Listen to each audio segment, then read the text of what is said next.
23 की परिक्रमा में आज हम बात करेंगे छतरपुर जिले की बड़ा मलहरा विधानसभा की। ये वो विधानसभा है जो कभी उमा भारती के नाम से जानी जाती थी। फिलहाल यहाँ से प्रद्युमन सिंह लोधी हैं विधायक, और ये वो विधायक हैं जो कांग्रेस से भाजपा में आए। जानने की कोशिश करेंगे 23 के चुनाव में क्या होंगे इस विधानसभा के मुद्दे और किसकी हो सकती है जीत।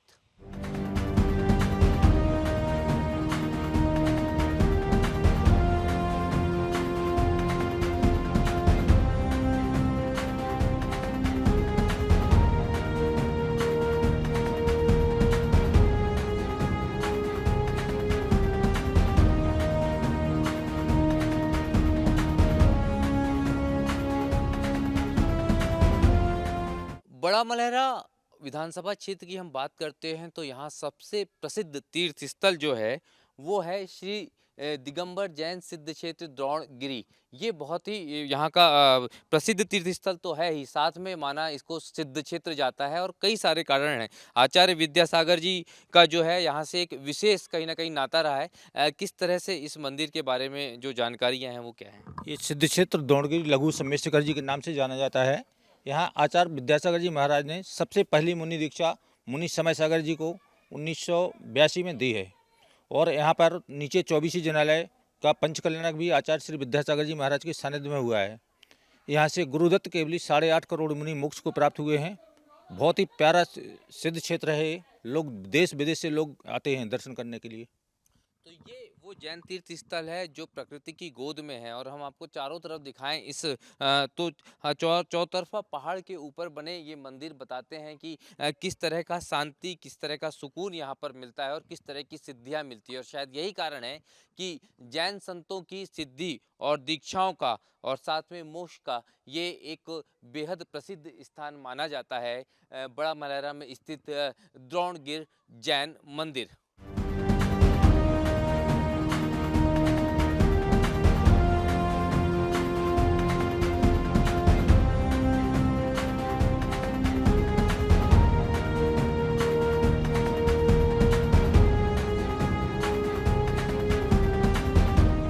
बड़ा मलहरा विधानसभा क्षेत्र के आंकड़ों की बात करें या यहाँ के राजनीतिक इतिहास की बात करें तो पिछले उपचुनाव में ही, चूंकि प्रद्युमन सिंह लोधी कांग्रेस छोड़कर भाजपा में आए थे, तब ये उपचुनाव हुआ था और कांग्रेस ने अचानक एक साध्वी रामसिया को आजमाया था, लेकिन वो चुनाव हार गई थी। यहाँ के कुल मतदाताओं की बात करें तो 2,17,646 यहाँ कुल मतदाता हैं। और अगर महिला मतदाताओं की बात करें तो 1,73,623 महिला मतदाता हैं। 1,97,693 पुरुष मतदाता हैं। अन्य मतदाताओं की संख्या लगभग 11 है। और कुल मतदान केंद्रों के संदर्भ में हम बात करते हैं बड़ा मलहरा में, तो ये जो संख्या है ये 271 है।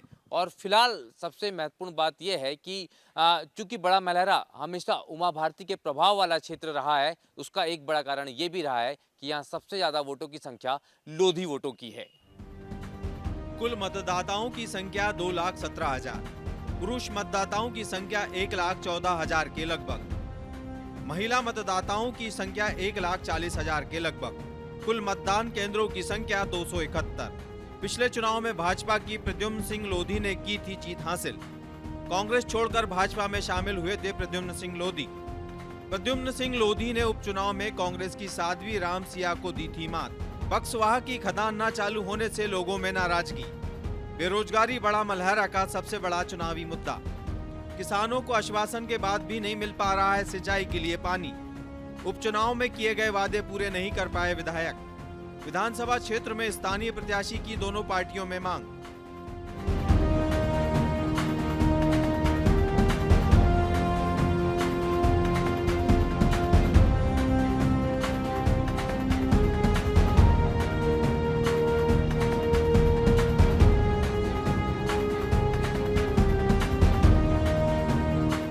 बड़ा मलहरा विधानसभा क्षेत्र में मूलभूत सुविधाओं की बात करें तो सड़क, बिजली, पानी, शिक्षा, स्वास्थ्य, तो कहीं ना कहीं शिक्षा और स्वास्थ्य के हालात तो संतोषजनक है, सड़कें भी बेहतर है।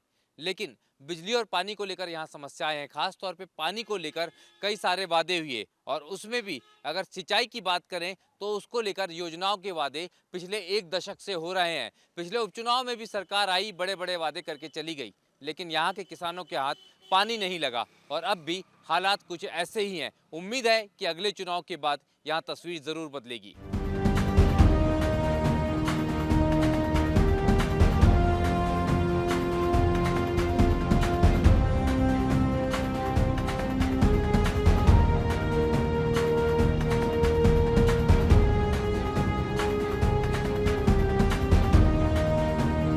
हमारे साथ भारतीय जनता पार्टी के विधायक और साथ में निगम अध्यक्ष प्रद्युमन सिंह लोधी हैं। बड़ा मलहरा विधानसभा क्षेत्र का हमने जायजा लिया था। सर, किस तरह की बड़ी उपलब्धियां आपके कार्यकाल में रही हैं वहाँ? हमारे कार्यकाल में भारतीय जनता पार्टी ने हमें बहुत कुछ दिया है। हमारे पास अभी 400 एकड़ के आसपास का हमें काठन डैम मिला है, जिसमें करीब 25 से 30 हज़ार हेक्टेयर भूमि हम किसानों की सींचेंगे। हमारा जो बुंदेलखंड का हमारा एरिया बड़ा ड्राई एरिया है, और अभी हमारा बंडा डैम से करीब 12,000 हेक्टेयर बक्सवा का ड्राई एरिया वो भी सिंचेगा। छोटे छोटे और भी हमने डैम का निर्माण किया है। हमें एक नया महाविद्यालय मिला है, सिविल अस्पताल 10 करोड़ का एक मिला, एक 10 करोड़ का घोरा में भी हमें मिल गया है 30 बिस्तर का। शिक्षा के क्षेत्र में भी हमें 2 CM राज स्कूल मिल गए हैं। अभी हम एक ये केंद्रीय विद्यालय भी खोल रहे हैं, मतलब उसका भी मंजूरी आ गई, और अगले सत्र में भी हम वो केंद्रीय विद्यालय खोल पाएंगे। स्वास्थ्य लोगों की भी मांग है, क्योंकि सागौन बहुत होता है, वहाँ के लोगों का कहना था जब हमारी बात हुई उनसे। अब निश्चित रूप से यहाँ हम सरकार एक क्लस्टर बना रही है, फर्नीचर क्लस्टर, जो छतरपुर ज़िले के लिए है, और हमारे यहाँ बहुत अच्छा सागवान होता है, और उससे हमारा फर्नीचर का उद्योग बहुत अच्छे से चल सकता है, और वो चल भी रहा है।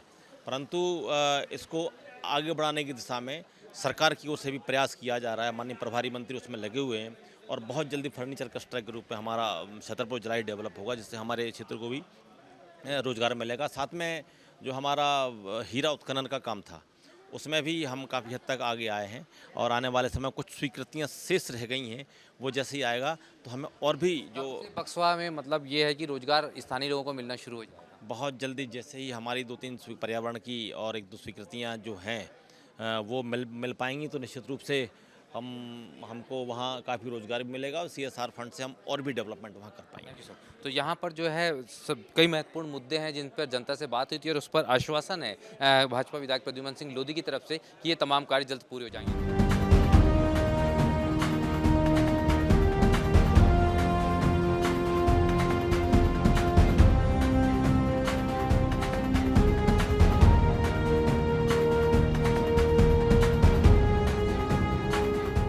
बड़ा मलहरा विधानसभा क्षेत्र में बक्सवा के वो जंगल हैं जो कभी विवादों में रहे हैं, कभी कहीं ना कहीं पर्यावरणविदों के लिए राजनेताओं की नाराजगी का कारण रहे हैं। दरअसल यहीं पर कभी रियो टिंटो डायमंड निकालने के लिए जंगलों के बीच पहुंचना चाहती थी, जंगलों को काटकर, लेकिन तब काफी विरोध हुआ, विवाद हुआ। बाद में रियो टिंटो ने तो सरेंडर कर दिया, लेकिन पिछले साल ये मामला फिर गर्मा गया इसी विधानसभा क्षेत्र में बक्सवा के जंगलों में, जब अडानी ग्रुप को यहाँ पर डायमंड माइनिंग का ठेका दे दिया गया। हालांकि अभी भी विरोध जारी है, लेकिन कुछ लोग चाहते हैं कि यहाँ पर ये काम शुरू हो जाए ताकि स्थानीय लोगों को रोजगार मिल जाए, तो कुछ लोग चाहते हैं कि इस खूबसूरत जंगल की छटा ऐसी ही बनी रहे।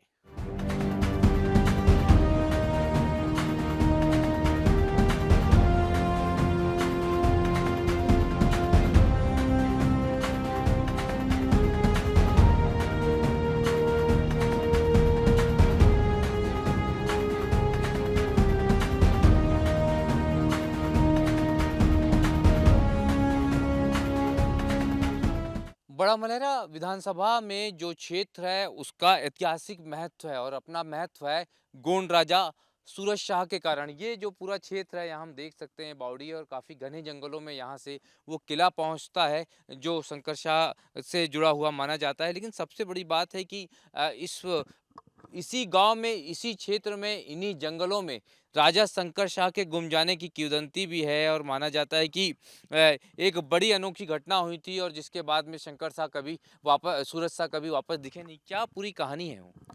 यहाँ पे क्या था कि गोंड शासक सूरज शाह रहा करते थे खटोला में, बहुत पहले की बात है, और हमारे बुजुर्ग बताते आ रहे हैं उसको लेकर के। तो यहाँ पे क्या हुआ, सूरज शाह जो ये बिंजन का किला है आपको पहाड़ी के ऊपर दिखेगा, वहाँ पर वो अपनी महारानी के साथ में बैठे हुए थे, और ये इस तरफ मंदिर के उस साइड एक तालाब है जहाँ पर एक वृद्ध महिला कुशवाहा जाति की नहा रही थी और उसके बदन पे केवल एक साड़ी थी। उसको वो आधा पहने हुए थी और आधा उसको साफ करके उसने सुखाने को डाल रखा था। उस समय राजा की नज़र जब वहाँ पे पड़ी तालाब के ऊपर, तो उन्होंने अपने उसको वज़ीर को बुलाया और उससे पूछा कि ये महिला जो नहा रही है, ये आधी साड़ी पहने हुए है, आधी इसको सुखा रही है, क्या वजह है?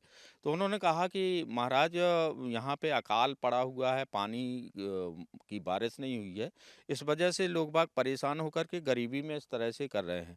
तो उसी समय राजा ने अपने जल्लादों को बुलाया और बोले मेरी आँख के ऊपर मिर्च पीस के आप पट्टी बाँध दो। तो उन्होंने उसको पट्टी को बाँधा और उसी समय वो चूँकि देवी भक्त थे, जो ये खटोला माता का मंदिर है, तो वो देवी भक्त थे। देवी ने आकाशवाणी की कि आपने ये ऐसा क्यों किया और आप क्या चाहते हो? तो उन्होंने कहा कि मेरी प्रजा जब इतनी परेशान है और जहाँ पे जिस राजा के राज में प्रजा परेशान हो, तो उस राजा का रहना कोई अच्छी बात नहीं है। तो उन्होंने कहा कि आप क्या चाहते हो? तो बोले मेरे इस पूरे नगर में सवा पहर कंचन बरसना चाहिए। और सवा पहर कंचन की बरसात हुई यहाँ पर। उसके बाद राजा ने एक मुनादी करवाई कि जो लोगों के घरों में जो सोने की बरसात हुई है, वो अपने घरों में रख लें और जो सड़क पे हुई है और उसको हमारे राजकोष में जमा करवा दें। इस तरह से ये उस समय बहुत धनाढ्य उसमें राज्यों की श्रेणी में आता था। उसके बाद मुगल शासकों ने यहाँ पे आक्रमण किया। आक्रमण करने के बाद यहाँ से सूरज शाह अपने फौज के साथ कहीं लापता हो गए। कहाँ चले गए, क्योंकि उनका कोई इतिहास साक्षी नहीं है कि उनको पराजय किया गया या उनको मारा गया। तो जब से उस समय उनकी उस लड़ाई में यहाँ के कुशवाहा जाति के लोगों ने उनका साथ दिया था। बाकी सब लोग यहाँ से भाग गए थे डर के मुगल शासकों की वजह से। इसलिए आज भी रात को किंवदंती है कि कुशवाहा जाति के अलावा कोई इस गांव में नहीं रह सकता। तो ये देख सकते हैं कुछ निशानियां हैं राजा सूरज शाह की जो यहाँ पर मौजूद हैं। लेकिन बड़ी बात यह है कि अ, जिस तरह से एक राजा सूरज शाह ने अपनी प्रजा के दुख को देखते हुए इतनी बड़ी कहीं न कहीं त्याग किया, इतना बड़ा त्याग किया। लेकिन आश्चर्य की बात है कि एक समय इतना संपन्न रहने वाला ये बड़ा मलहरा क्षेत्र अचानक ही कहीं न कहीं गरीबी और वापस उसी सूखे और परेशानियों का नज़ारा बन गया है, क्योंकि उसके बाद जितने भी विधायक आए, वो शायद यहाँ के उस तरह के विकास कार्यों पर, औद्योगिक कार्यों पर ध्यान नहीं दे पाए। उम्मीद है कि अगला चुनाव 2023 का जो भी जीतेगा, वो कहीं न कहीं उस राजा सूरज शाह की प्रतिमूर्ति होगा, जो अपनी जनता के लिए सोचते थे और इस क्षेत्र को उन्होंने सबसे संपन्न क्षेत्रों की गिनती में शुमार कर दिया था।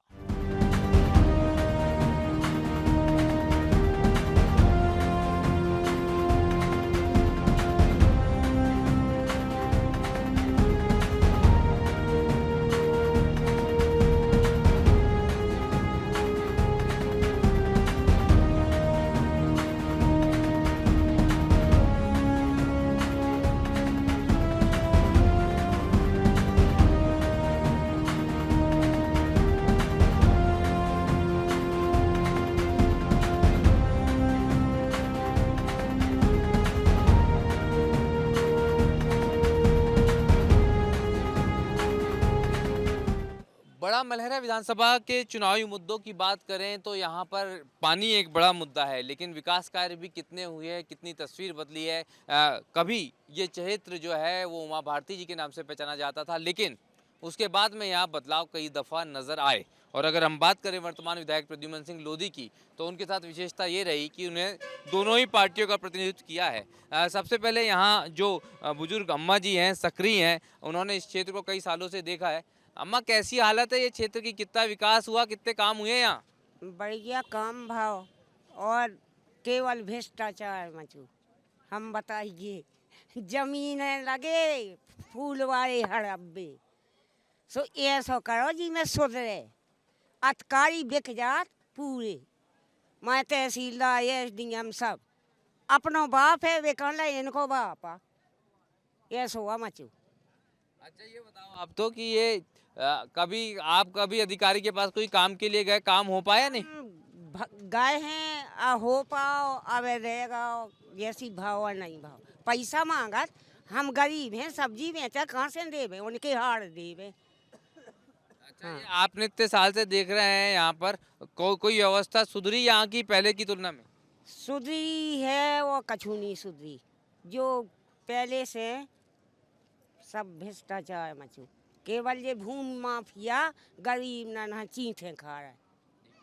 आ, आपकी पार्टी के पास में प्रतिनिधित्व है फिलहाल तो, और इतना गंभीर आरोप वो भी सामान्य लोगों की तरफ से, उनका तो किसी पार्टी से नाता भी नहीं।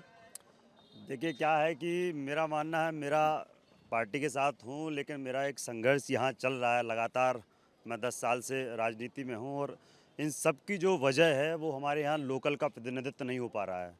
मैं हमेशा आवाज़ उठाता हूँ कि जब तक आपके लोकल का विधायक नहीं होगा, हमारी किसी से कोई बुराई नहीं है, लेकिन जब जैसे अम्मा जी ने कहा, ये मुझे बहुत अच्छे जानती है, बचपन से जानती हैं, लेकिन जब हमको कोई जानता ही नहीं है तो हमारी जिम्मेदारी कैसे लेगा। तो मेरा ये हमेशा से मुद्दा है कि क्षेत्रीय प्रत्याशी जब तक नहीं आएगा, जब तक मुझे लगता है कि हमारे यहाँ का संगीण विकास नहीं हो पाएगा। चले, ये भाजपा ने तो ये मान लिया लोकल जो है प्रत्याशी होना चाहिए, कांग्रेस भी तो नहीं दे पाती, अचानक ऐसे चेहरे को उठा के ले आती है जिसको कोई नहीं जानता। कांग्रेस ने हमेशा लोकल प्रत्याशी को टिकट दिया है। पिछली दफा तो शायद लोकल प्रत्याशी नहीं थी। इसके पहले कांग्रेस ने हमेशा ये मान के चलो, क्षेत्र के राज बहादुर सिंह इस क्षेत्र के थे, नरेंद्र जैन भी इस क्षेत्र के थे, मंजुला डेड़िया भी इस क्षेत्र के थे, सबको कांग्रेस ने लोकल में दिया। भाजपा ने आज तक नहीं दिया है, मगर हमारी भी इस बार मांग है, सारे लोगों की मांग है कि लोकल प्रत्याशी होना चाहिए। लोकल प्रत्याशी निश्चित रूप से यहाँ के लोगों के विकास में, यहाँ के लोगों के दुख दर्द में काम आता है। इस क्षेत्र की हालत क्या है, कितनी हालत सुधरी, यहाँ की क्या हुआ? वो हमको नहीं मालूम। जी आप बताएंगे। इस क्षेत्र की हालत बिल्कुल भी विकास नहीं हो रहा है। यहाँ पे जितने भी मतलब यहाँ वहाँ से विधायक दोनों पार्टी उठा के दे देती हैं, क्षेत्र पर बिल्कुल ध्यान नहीं दिया जा रहा है। गंभीर हालत है, जी गंभीर हालत है बिल्कुल इस क्षेत्र की। काम धाम यहाँ पे रोजगार कुछ है? कुछ नहीं है, सब बेरोजगार हैं और लोकल ही को चाहने हैं। अब की बेर लोकल ही को चाहने विधायक। की बार लोकल को विधायक चाहते हैं आप। मैं तो आऊँगा ही आपके पास भी। आप क्या करते हैं? मैं दुकानदार हूँ। अच्छा, यहाँ बताइए, ये दुकानों की स्थिति, यहाँ पानी, ये वो, यहाँ की व्यवस्था क्यों नहीं दिखती है? व्यवस्था जब सही तरीके से होगी तो दिखेगी, बाकी सब देख रहे हैं आप। हाँ, तो ये कब से इंतजार कर रहे हैं आप इस शहर को व्यवस्थित होने का? कितने सालों से अब थोड़ी आ रही है लाइन पे। यहाँ सिंचाई विचाई के लिए खूब मैं पिछली बार आया था, यहीं पे मैंने कार्यक्रम किया था। उस समय यहाँ बहुत बड़ी बात कही थी कि यहाँ पे बहुत बड़ी योजना आएगी, यहाँ हर खेत को पानी मिल जाएगा। हो गया है क्या वो? अभी नहीं हुआ, अभी नहीं हुआ। भूमि पूजन भाई हुआ बेटा, भूमि पूजन भाई हुआ, कहीं तालाब का, कहीं कोई लाइन का जे भाई हो गया, लेकिन अभी हुआ नहीं। अभी तो जो है जैसा ही है। जी, घर से पानी लगा रहा है, ना तालाब को मिल लिया ना कुछ, बोर का पानी मिल लिया, तालाब का अपना पानी कम मिल लिया। क्या इसलिए कि जनता के पास कोई पन्यान है नहीं है, तो कहाँ से देकर उत्ते जो पछता है तो अपने घर की जनता पालेगी या सरकार को देगी? आपने संदेश ऊपर तक पहुँचा दिया, नहीं पहुँचा दिया कि आप तो स्थानीय आदमी दे दीजिए? देखिए हमेशा से हम लोग संदेश पहुंचाते आ रहे हैं, लेकिन मुझे ये मालूम समझ नहीं आता है कि जो राजनीति के प्रोदा ऊपर बैठे हुए हैं उनको ये बात समझ नहीं आती है कि लोकल के प्रत्याशी को हर बार आगे करते हैं और हर बार लास्ट टाइम पे पिक पॉइंट पे टिकट से बाहर कर देते हैं। और ये अगर समस्या ऐसी ही रही तो इस बार ये मानिए कि ये जो बड़ा मेरा विधानसभा है, निश्चित रूप से इसमें कहीं ना कहीं नुकसान की गुंजाइश बनी हुई है। बहुत बड़ी बात कह दी है। तो ये इसका फायदा कांग्रेस उठाने की स्थिति में रहेगी, नहीं रहेगी अगर कोई बाहरी प्रत्याशी फिर आया तो?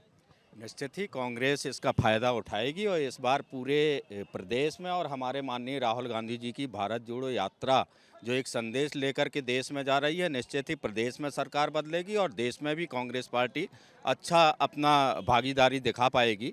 जहां तक मैं यहाँ की आपको लोकल के बारे में बता दूं, यहाँ पर खेतों में किसानों को पानी नहीं है, उसकी कोई स्थायी व्यवस्था नहीं है, न की गई है। जैसा कि अभी एक सज्जन ने बताया कि केवल भूमि पूजन किए गए हैं विकास के नाम पे, यहाँ पर कोई विकास हुआ नहीं है।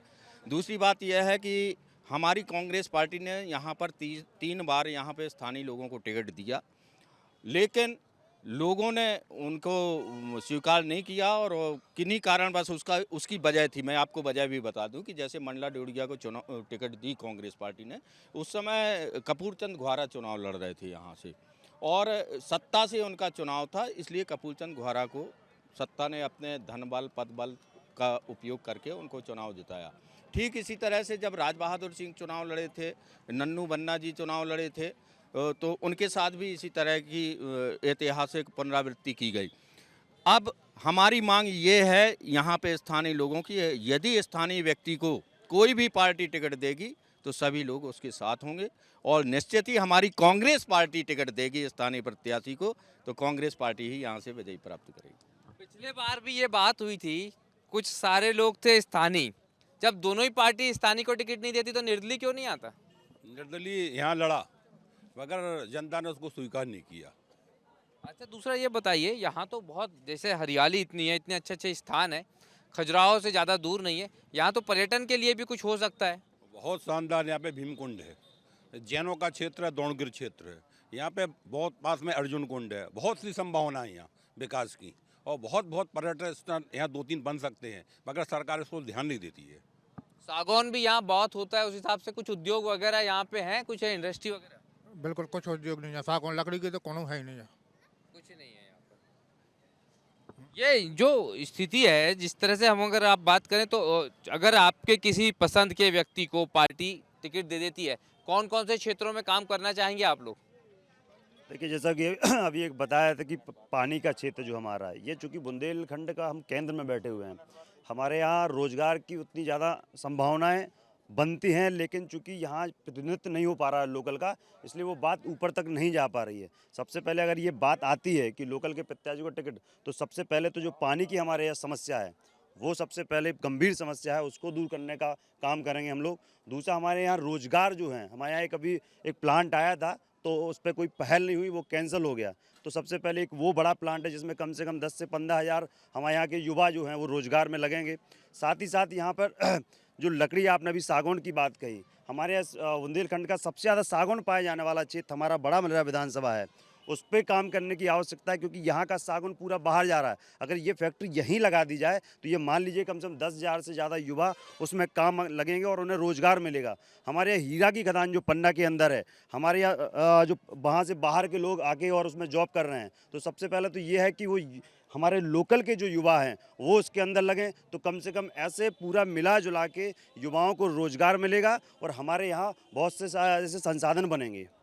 बक्सवा की बात करें तो जब अडानी की कंपनी को ठेका दिया जाता है तो कांग्रेस विरोध करती है। आप लोग क्या वहाँ उद्योग के फेवर में है कि वहाँ जंगल रहे? नहीं, जंगल नहीं, हम लोग उस फेवर में हैं और निश्चित रूप से वहाँ हीरा की खदान जो बंद कर दी है, उसमें क्या है, राजनीतिक रूप से माननीय मध्य प्रदेश के मुख्यमंत्री शिवराज सिंह चौहान ने विशेष इंटरेस्ट लेके अपने लोगों को उन्नत देने का प्रयास किया है। मगर हम लोगों की ये मांग है वहाँ पे कि वहाँ ऐसे बाहर की कंपनी को ऐसी लाया जाए जो निश्चित रूप से क्षेत्र के लोगों को रोजगार दे, निश्चित रूप से इस क्षेत्र का भला होगा। अम्मा, ये जो लोग हैं यहाँ के, क्या ये जब बुंदेलखंड जो है, आप तो बुंदेली बोलती भी हैं, यहाँ के जो मोड़ा मोड़ी हैं, ये इनको दूर क्यों जाना पड़ता, पलायन क्यों करना पड़ता? कोई दिल्ली भागता, कोई गुजरात भागता।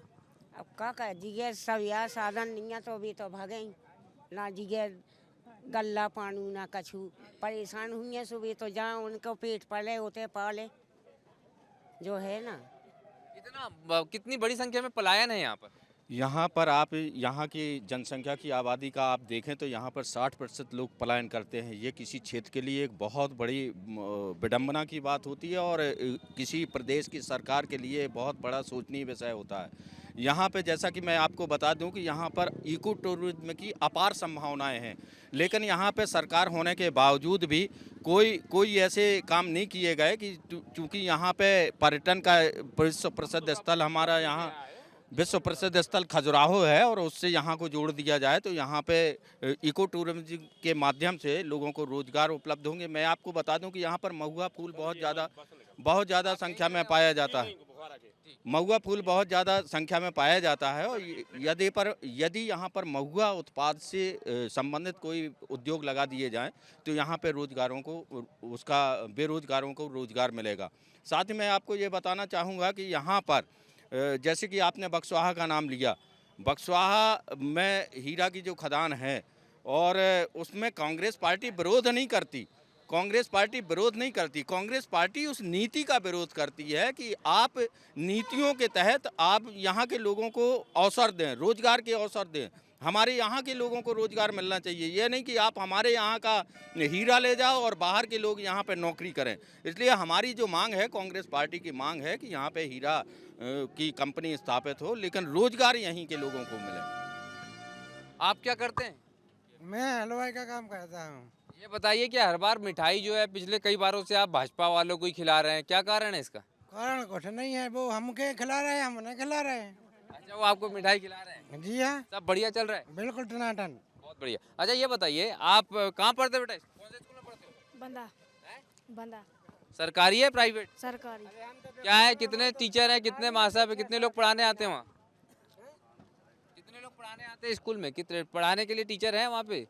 है वहाँ पे? स्कूल ठीक है? ऐसा एक और बहुत महत्वपूर्ण मुद्दा है, वो बक्सवा को लेकर है। बक्सवा के लिए प्रोजेक्ट बार बार होता है, आता है, तमाम चीज़ें होती हैं, उसके बाद में पेंडिंग हो जाता है, होल्ड पे चला जाता है। बक्सवा का प्रोजेक्ट चूँकि अभी क्या है कि एक तो टेंडरिंग प्रक्रिया में पहले फंसा रहा, लेकिन अब जो उसकी करंट लोकेशन ये है कि उसमें पर्यावरण की स्वीकृति कोर्ट के माध्यम से, और शायद पर्यावरण स्वीकृति नहीं मिली, और वो कोर्ट के अंदर भी ये मामला चल रहा है। अब जब तक उसको कोर्ट नहीं कहेगा और पर्यावरण स्वीकृति नहीं मिलेगी, मुझे लगता है तब तक वो प्रारंभ नहीं हो पाएगा। ये बहुत महत्वपूर्ण बात है। लेकिन अगर बात करें तो आपने बात करी यहाँ पे स्थानीय चेहरे को ही मौका मिलना चाहिए, लेकिन उससे बड़ी बात यह है कि आपने तो स्थानीय चेहरों को मौका भी दिया, उसके बाद भी हारना है। कांग्रेस इतनी कमजोर क्यों है यहाँ पर? नहीं, कांग्रेस कमजोर नहीं है। कांग्रेस को ही खा जाती है, इसलिए कमजोर है। बाकी अब ये मुद्दा नहीं है, सारी कांग्रेस अब एक हो चुकी है। इन भाजपा के छल कबाब इससे समझ चुकी है, जनता भी समझ चुकी है और कांग्रेस भी समझ चुके हैं। कई सारे बड़े मुद्दे हैं, जलाशय की योजना है, पानी इस क्षेत्र का है, दिया दूसरे जिले को जाता है और लगातार बार बार ये वादा किया जाता है कि अब ये योजना बड़ा मलहरा के किसानों को फायदा पहुंचाएगी, लेकिन नहीं पहुंचा रही है।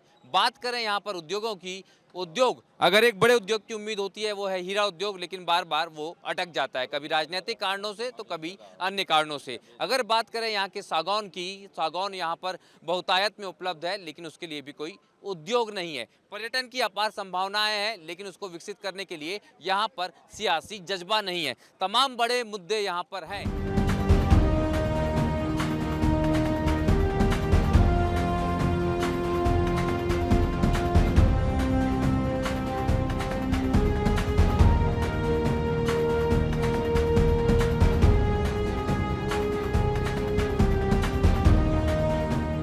ये बंद दुकानें, ये सुनसान राहें, बड़ा मलहरा के गाँवों की ये तस्वीर ज़रूर बदलेगी, क्योंकि कभी जिस तरह से राजा सूरज शाह ने माँ खटोला से ये वरदान मांगा था कि उनके गांव का अकाल दूर हो जाए, ऐसा ही कोई विधायक 2023 में जरूर इस विधानसभा को मिलेगा, जो यहाँ के कस्बाई और गांव के क्षेत्रों की तस्वीर बदलेगा। आज 2023 की परिक्रमा में बड़ा मलहरा विधानसभा क्षेत्र से इतना ही। मुझे दीजिए आज्ञा, अगले विधानसभा क्षेत्र के मुद्दों को लेकर फिर हम होंगे हाजिर। तब तक के लिए मुझे दीजिए आज्ञा। नमस्कार।